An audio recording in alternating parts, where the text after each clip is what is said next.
Hoje Macapá respira tranquila. Cenário de grandes poetas, inspiração de muitos apaixonados pela arte da música, do teatro e da dança. Cidade simples, humilde, que se movimenta a modos de vida peculiarmente herdados por suas origens culturais. O notável comportamento de seus habitantes e o padrão de vida estabelecidos por seus valores socioeconômicos nos faz compreender e situar o cidadão em seu meio de vida cultural. Muitos pontos em Macapá, tombados pelo patrimônio histórico, foram palco de uma quase incessante luta bélica pela conquista de territórios, com portugueses, nossos colonizadores, versus ingleses, holandeses e muito tempo depois, por franceses.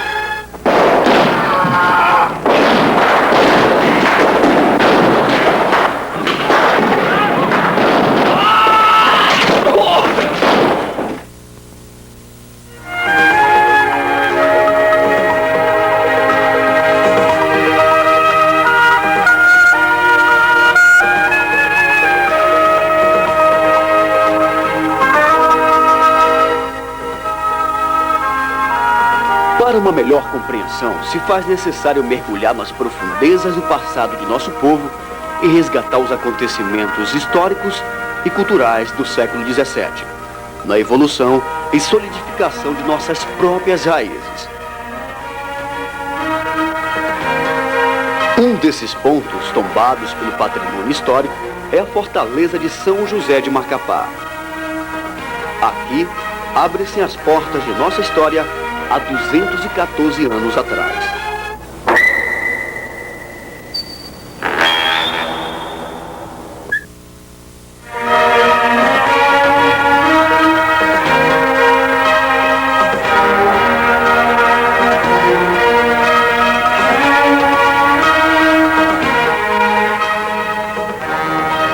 A compreensão da fortaleza exige, em primeiro lugar, o entendimento do significado de uma fortificação, o seu papel no sistema militar de uma época e o próprio conceito de guerra que orientava as ações militares.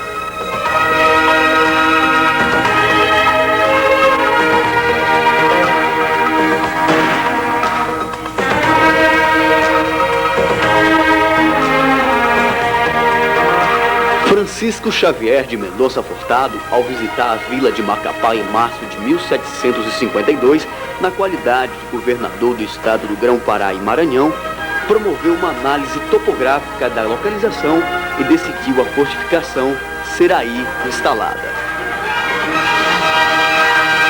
A fortaleza exerceu várias funções, além daquelas que a situam como parte de uma estratégia defensiva. Por exemplo, servia como base de reabastecimento de um exército aliado, de refúgio para a tropa derrotada em uma batalha e era ponto de ataque ao inimigo invasor, cortando-lhe a penetração nas fronteiras.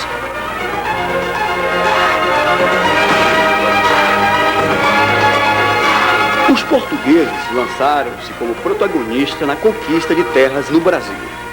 A partir de algumas vitórias no Nordeste, foi enviada uma expedição ao Pará, comandada por Francisco Caldeira de Castelo Branco, iniciada no dia de Natal de 1615.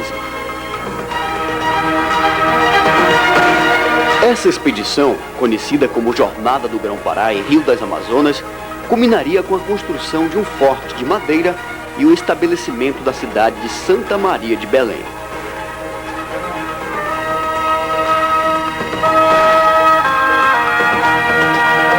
O contato dos portugueses com os índios da região não foi pacífico, muito embora melhorado pela ação dos missionários. Com os ingleses e holandeses, e mais tarde com os franceses, os choques com os nativos foram maiores e mais prolongados. Registra-se em 1625 o ataque a posições holandesas e inglesas no Xingu, e na costa de Macapá em 1629, 1631 e 1639. Na de 1631, os ingleses haviam construído o forte de Cumaú, em local próximo ao da futura fortaleza de São José de Macapá. Afastados os ingleses e holandeses, a região de Macapá passou a ser disputada pelos franceses, que desciam de Caiena. No conflito de maiores proporções, em 1697, estes, comandados pelo Marquês de Ferrolhes, apoderaram-se do forte de Santo Antônio de Macapá, que havia sido refeito pelos portugueses em 1688, sobre as ruínas do antigo Comaú. Pouco depois, os franceses seriam expulsos por Francisco de Souza Fundão e João Muniz de Mendonça Furtado.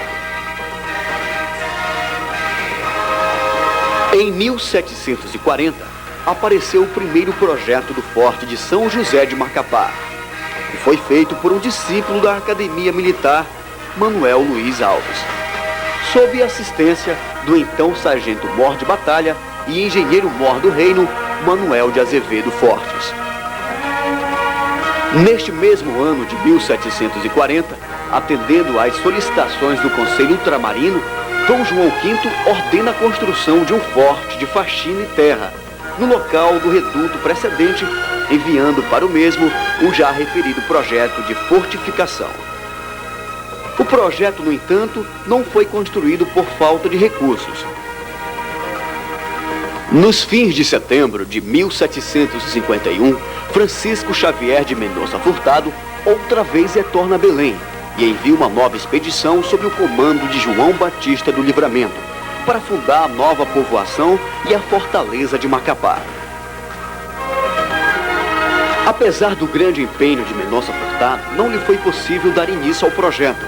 Conseguiu, no entanto, imprimir grande desenvolvimento à povoação. O novo governador, Manuel Bernardo de Melo Castro, prosseguiria nesses esforços, certamente apoiado pela presença na metrópole de Mendonça Furtado, já nas altas funções de secretário de Estado dos Negócios do Reino.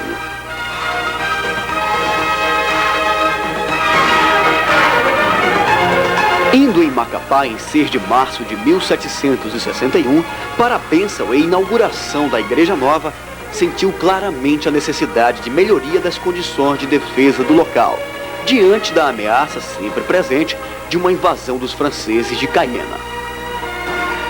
O capitão engenheiro Gaspar João Geraldo recebeu a incumbência de planejar um forte de faxina, cuja execução importasse em pouca despesa e que teria caráter provisório. Essa fortificação, simples reduto, ficou concluída a 31 de julho de 1761. Foi localizada no mesmo sítio da primitiva. Anos depois, no governo de Fernando da Costa de Ataíde Teve, começaria a execução do novo forte. Antônio Galúcio, já citado membro da comissão de ilustres técnicos incumbidos por Dom João I de trabalhos na Amazônia, fez para a fortaleza um belo e novo projeto.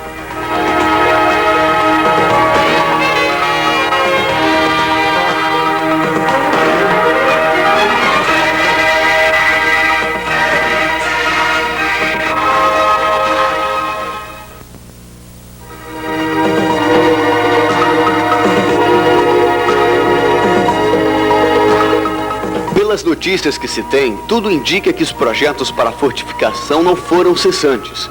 Um grande número de relatórios frequentes e alguns bastante minuciosos, entre 1772 e 1775, pareceram registrar o período de maior atuação nos trabalhos da fortaleza. No ano de 1778, com a morte de Dom João I e a queda do Marquês de Pombal, estabeleceu-se uma nova política da coroa quanto à fortaleza. Alguns serviços foram ainda feitos e a inauguração foi a 1º de março de 1782, dia de São José. Nesta própria época, o processo de descaso que a corte tinha com a fortaleza era considerável e relevante, só rompido com a presença ameaçadora do rei da Prússia, que pretendia fundar uma colônia na América, fazendo com que insistisse o governo junto ao rei sobre a necessidade do ágil acabamento das construções da fortaleza.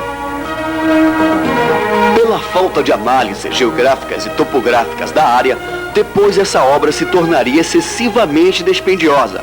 Pela falta de terra, porque por pouco que se cave, se dá logo com a água, o que obriga a trazer terra de longe. O terreno era tão brando que já se via fundirem-se baluartes inteiros com o peso. Brandura dos alicerces, o que obriga a edificar sobre grossas estacas e grades. Ainda hoje é possível observar os arcos de descarga praticados na muralha e ainda assim existem fundos acusando as pressões da terra de enchimento da fortaleza e o afundamento dos alicerces em determinado ponto da face dos baluartes. Isto tudo é fruto do descaso a qual passou a fortaleza naquele começo de sua existência.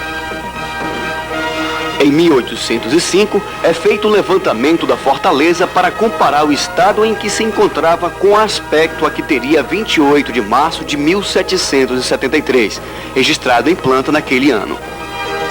Esta não foi encontrada.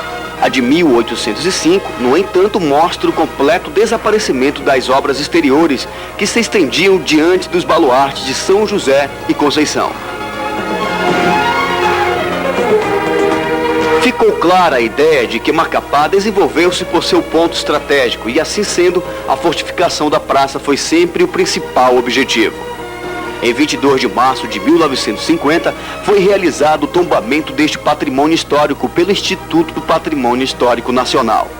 Hoje, a fortaleza passa pelo processo de restauração cultural, desde seus objetos históricos a seus próprios valores históricos culturais. Durante todos esses anos, o que vimos foi um total abandono do mais importante testemunho vivo da história de nosso povo. Um abandono vergonhoso, deixando que o mato cobrisse uma grande parte dessa enorme relíquia cultural. Hoje, continua opaco a revelação deste grande ponto turístico, tombado muito tarde como patrimônio histórico. Na atualidade, vemos uma tentativa de soerguimento e exploração correta deste patrimônio. Como diz a Carta de Veneza, documento internacional de restauração de monumentos, assim se expressa. Portadores de mensagem espiritual do passado, as obras monumentais dos povos continuam a ser, na vida presente, o testemunho vivo de suas tradições seculares.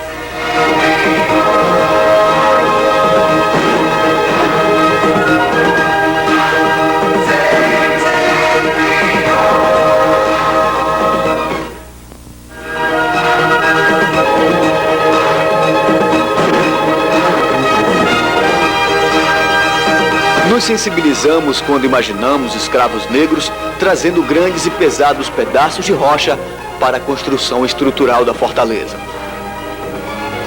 As grossas muralhas são de cantavo escuro, habilmente trabalhada e extraída das rochas que existiam 2 marés acima da embocadura do rio Pedreira, que deságua a 20,5 milhas ao norte de Macapá.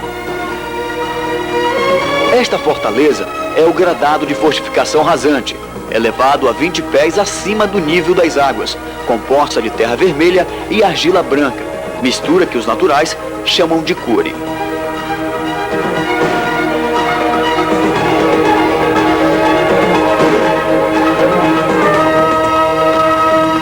A fortaleza é, portanto, o testemunho vivo da história da cidade. Ambas são da história da Amazônia, dessa conquista em diferentes etapas. O progresso de Macapá e o aumento de sua fortificação acompanharam um crescente interesse pela região, o Grão-Pará e Maranhão constituindo uma unidade com o Brasil, fazendo com que esse interesse fosse nacional.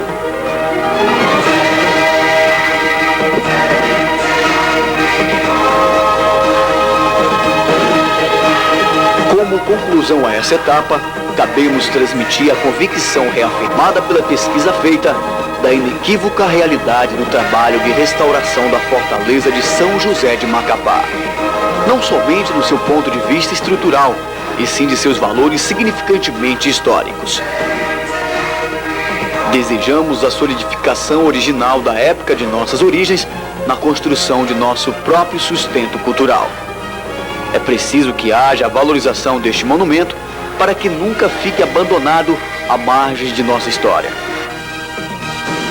É fundamental adentrar em seu passado na fortificação do nosso forte com a força de bravos combatentes, lutando para a preservação da memória local, não somente como subsídio para a restauração física da fortaleza que hoje se opera, mas para estimular os filhos de Macapá o amor do que a todos nos pertence e pelo qual devemos zelar.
Para todos.